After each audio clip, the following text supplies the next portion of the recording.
Mga katambay, kamusta po? Si Kamanong po, nagbabalik po muli para po magkomento po sa inyo dito po sa Tambayan Makabayan. Magandang umaga po muna, tanghali, hapon, gabi. Madaling araw po sa ating lahat. Sana po nasa maayos at mapayapa po tayong kalagayan, mga kababayan. Ito po, umpisa na po natin mga tambay. Di po ba kahapon po, nag-hearing po ang, pati po ang House of Representatives ay nag-hearing daw po kuno sa issue po ng flood control, mga tambay, na maanomalya, napaka-anomalya na flood control issue. Magmula po noong 2022 hanggang ngayon po, 2025, ay gumagastos na po ng hindi bababa sa 1.2 trillion, mga kabayan, ang ginagastos na po sa flood control, na sila rin po ang nakaupo, lalong-lalo po noong 19 Congress. Hanggang ngayon po, patuloy po yan. Binabudgetan po ang flood control. Pero, pagdating po sa Kongreso, siyempre po, lalong-lalo po sa pangunguna po ng isa pong congressman o representative ng Maynila na si Joel Chua, na nakahawak din po ng napakalaking budget ng flood control ayon kay Mayor Isko, na hindi raw po bababa sa 4 billion ang nahawakan daw po nito ayon kay Mayor Isko. Pero ngayon, sa kanya pong ulat sa Kongreso, ang maanomalya daw po na pinagmulan at namana lang ng presidente na si BBM ay magmula raw po nung nakarang administrasyon. Sino po yon? Ang Duterte. Ang dating Pangulong Duterte. Ibang klase, no? Kailangan po kasi mailihis at syempre po may masisi. Kailangan, para po kasing ano yan di ba? Parang pako. Gustong-gusto po itago yung ulo nila sa korupsyon. Pero, kita mo rin ng mga ulo. Ganun po ang pako di po ba? Ito po, umpisahan na po natin mga tambay, ang issue po na sinasabi po, nagmula raw po at nama na lang. Ibang klase ito si Chua, mga kabayan. Mahigit 1.2 trillion. Baliwala lang sa inyo. Ito ba mga kabayan, umpisahan po natin. Noong taong 2017 pa lang, nagsimula ng maglabas ang mga babala. Sunod-sunod ang mga ulat ng Commission on Audit mula 2017 hanggang 2020 na naglantad ng ilang libong proyektong delayed, epektibo, o tuluyang hindi na ipatupad, na nagkakalhaga ng daang-daang bilyong piso. Noong 2018, iniulat ng Philippine Center for Investigative Journalism o PCIJ ang pagkakasangkot ng ilang malalaking contractor sa mga flood control projects na na-delay o hindi natapos. Noong 2019 naman, mismong House Committee on Appropriations ang nakatuklas na maraming flood control projects ang prone na tinatawag na budget insertion. Mga proyektong isinisingit sa pondo ng walang malinaw na konsultasyon o batayan. Sa madaling salita, hindi bago ang problemang ito. Ito ay problemang namana, naipon, at napabayaan. At ngayon, lumulutang na parang sugat na matagal nang hindi ginagamot. Grabe. Noong taong 2017 pa lang. Kita nyo mga tambay. Nagsimula ng maglabas. Ang tanong po natin dyan, sino po yung mga congressman nung panahon po na yon hanggang ngayon, mga tambay? Karamihan po dyan ay sila rin po ang congressman. Mga bayan, hindi naman po nababago halos sa mga mukha niyan. Hindi po ba? At ang isa pa mga tambay, nakita nyo po, dinadala ang issue doon po sa dating administrasyon. Doon po nila kinakalkal. Pero yung 2022 hanggang ngayon po na pinagmamalaki po ng palasyo, lalong-lalo po nung ikalawang zona niya, na hindi na po babahain ang Pilipinas dahil sa dami ng programa, dahil binuhusan po ng pera. Gaano po kalaki ang perang binuhos po nila, mga kabayan? Ito po, ganito po kalaki ang binuhos po nilang pera dyan. Let me make another clarification. Kanina po sinabi namin yung total flood control budget ay 849. Yun pong 849 billion was only for 2022 to 2024. Ang total po from 2022 to 2025 is actually 1,200,000,308,300,000 or 1.2 trillion pesos. For the record po.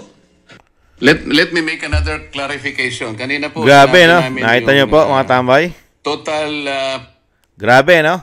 Yung nagastos na po nila. Binudget na po ng Kongreso. Mga kababayan. Sa buong Pilipinas po yan. Mahigit 1.2 trillion, mga tambay, ang ginastos po nila dyan. Na sila po din ang nahandyan sa 19 Congress. Magmula, yung 19 Congress po, sila po yan. Kasama po yan si Chua. Representative po ng Maynila yan. Nasa 19 Congress din po yung tao na yan. Mga kababayan. Matagal na pong congressman yan o representative. At yan po'y nakahawak din po na napakalaki na pondo na galing po sa taong bayan. Sa flood control pa lang, flood control pa lang.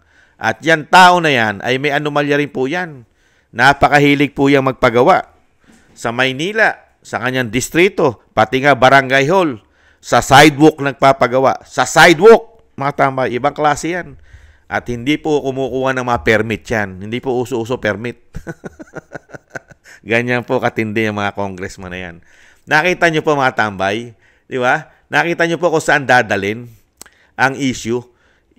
Parang ang lalabas na naman po rito sa investigasyon ng Kongreso, lalong-lalo po sa pangunguna po nito ni Chua, mga kabayan, ay gusto po nilang ipilit at talagang dalin na itong malawak ang korupsyon na ito, ayon sa kanya ay isang malalim na sugat na hindi po nasolusyonan. Di ba, mga tambay? Pero pag nilagyan po natin ng logic yan, sino po yung mga nagsusugat ng malalim sa Pilipino na nagbibigay ng napakasakit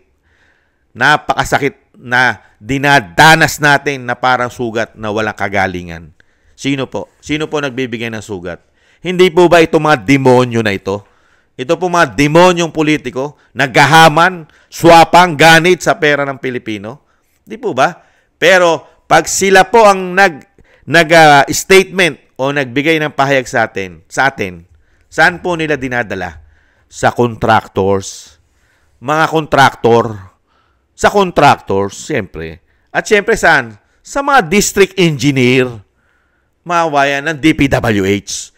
Siyempre po, kailangan itago nila ulo nila. Pero lalabas naman po yan. Lalabas at lalabas po ang mga baho niyan, mga kabayan. Ang mga baho niyan lalabas. Mga baho niyan, mga kabayan. Dahil umaalingasaw. Kaya nga lang po, nakita nyo po, ganyan po kasi ang mga magnanakaw. Ang magnanakaw po kasi, mga kabayan, mahilig po yan magturo. Mahilig po magturo ang magnanakaw. Siyempre po, kailangan niya po siyempre iligtas ang sarili niya. Magtuturo po ng iba yan. At siyempre po, alam naman po natin, ang kasabihan po, di po ba? Ang mga magnanakaw, ang kakambal niyan ay mga sinungaling. Ang mga sinungaling, ang kakambal niyan ay mga magnanakaw. Hindi po ba? Laging partner po yan. Partner in crime po lagi yan. Di ba? Silang dalawa. Kaya ito mga tambay, nakapagtataka. Kaya nga po itong Kongreso, talaga ipupush po nila at ipipilit na isama sa investigasyon yung mga proyekto na sinasabi nila, mga bayan, na ang nagsimula ng laganap at napakalaking korupsyon na naging sugat na at namana lang nila ang korupsyon dahil sa previous administration. Mga hindot na ito. Nakita nyo po. Pero yung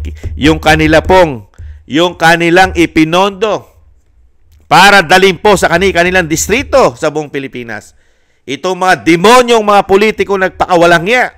Umano, sila ang may bit ng budget ng Pilipinas para dalhin ang proyekto kasabwat umano ang DPWH, ang mga district engineer, at siyempre po, sila na ang mamimili ng mga kontraktor.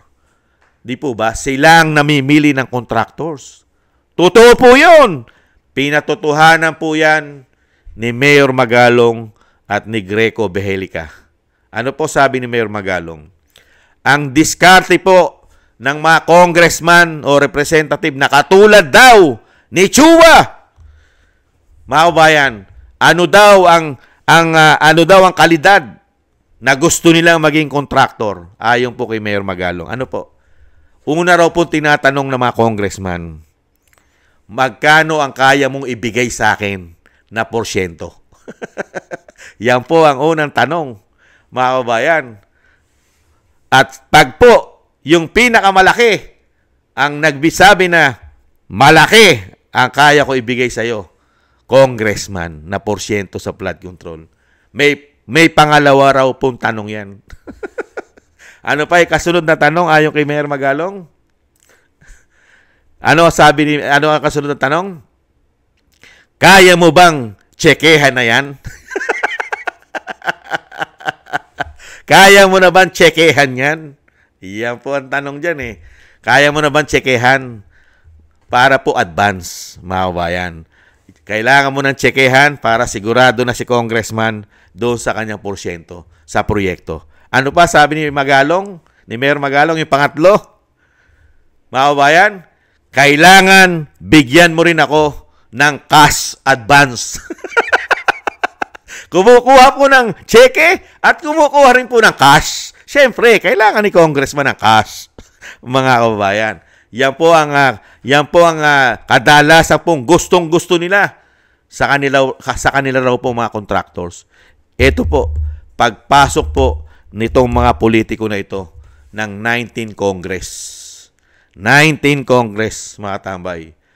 At ngayon po, pinagpapatuloy po yan sa 20 Congress dahil sila pa rin po ang karamihang politiko galing sa 19 Congress, mga kabayan. Kaya, wag po tayong gaguhin ito. Hindi po tayo kayang gaguhin ito. At gago at bobo na lang ang tanga ang mapapaniwala nitong mga congressman na ito. Katulad po nung nasa Maynila, na akala mo, mga kabayan, tanga na lang, ginagawa pong tanga at bobo ang mga Pilipino. Alam na mga Pilipino kung sino ang nagbabudget ng pera ng Pilipinas at kung sino ang humahawak at nagdadala ng proyekto na gagawin sa mga distrito nila sa kanilang lugar o probinsya o bayan. Hindi po ba? Mga representative. Hindi po ba? Kaya dito po mga tambay, dito po sa ginagawa ng isang congressman ng Maynila, na isang damukal din po ang issue sa Maynila. Isang damukal ang issue ng flood control at mga pumping station na sira at mga baradong imbornal. Mga kabayan, kaya po ang karamihan ng mga congressman o representative sa Maynila ay amoy basura, amoy tae. Pasensya na po sa mga kumakain. Totoo po yun eh. Nangangamoy basura po at amoy dumi sila. Lalong-lalo po yung mga pinaggagawa nila na mga proyekto nila. Kuno! Na kasabwat nila. Sabwatan po yan eh. Di po ba? Sabwatan. Para po yan walang iniwan sa ikaw mambubudol. Di ba? Bubutulin mo. Kayang-kaya mong budulin ng mga Pilipino dahil po sa mababangong salita. Mahusay mag-twist. Mga kabayan, ganyan po ang nangyari po sa ating bansa. Nabubudol po ang ating pera, mga kabayan. Siyempre, ito po mga tao na ito ay dadalhin lang po kay contractors. At siyempre po, yung mga iipitin nila dyan sa DPWH. At siyempre, isasalba po nila ang mga ulo nila riyan. Sila po na magkakasabwat umano. At siyempre, meron din naman pong papangalanan dyan. Katulad yan, dinadala na po nila ang issue ngayon.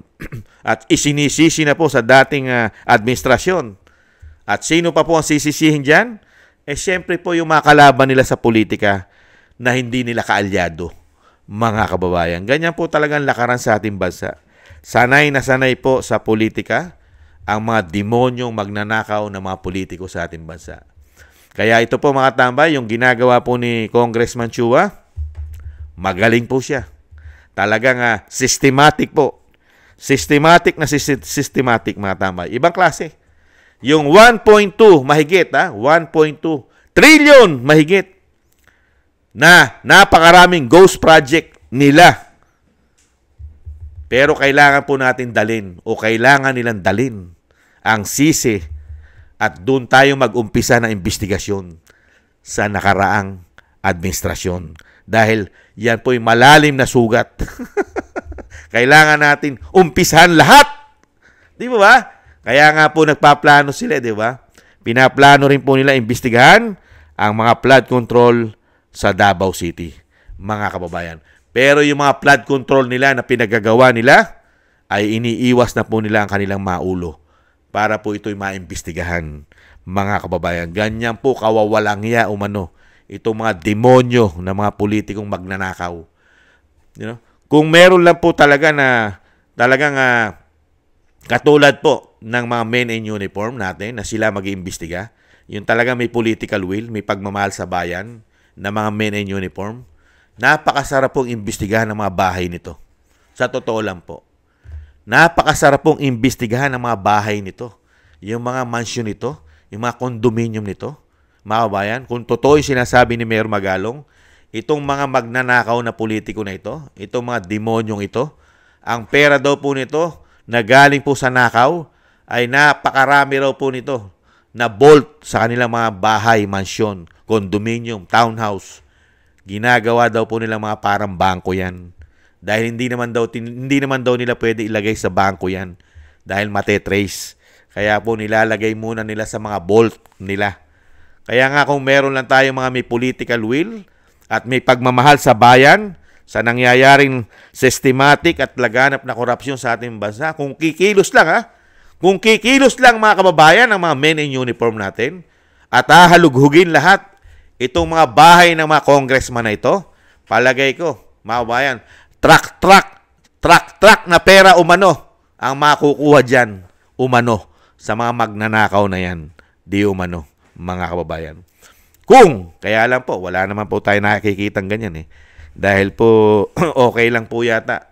Okay lang po ang nangyayari sa ating bansa, lalong-lalo po sa ating mga men in uniform. Okay lang po sa kanila na systematic po ang korupsyon ng binagoong ang Pilipinas sa pangunguna po ng Kongreso. Okay lang po sa kanila. Yan po mga tambay, ang ubod ng galing at ubod ng linis na congressman o representative ng Maynila na humawak din po ng ubod ng laki na flood control sa kanyang distrito. Hindi raw bababa sa 4 billion. Unbelievable. At sila po ang nag-iimbestiga ngayon. Ganyan po katindi ang mga tao na ito, mga kababayan. Maraming salamat po sa nagusto po na ating tambayan mga kababayan sa YouTube at TikTok. At ganun din po sa mga subscribers po natin. Mabuhay po kayo. Maraming salamat po. At sa patuloy po nagsusubscribe sa inyong tambayan, mga kababayan. Maraming salamat po sa inyo mga kababayan.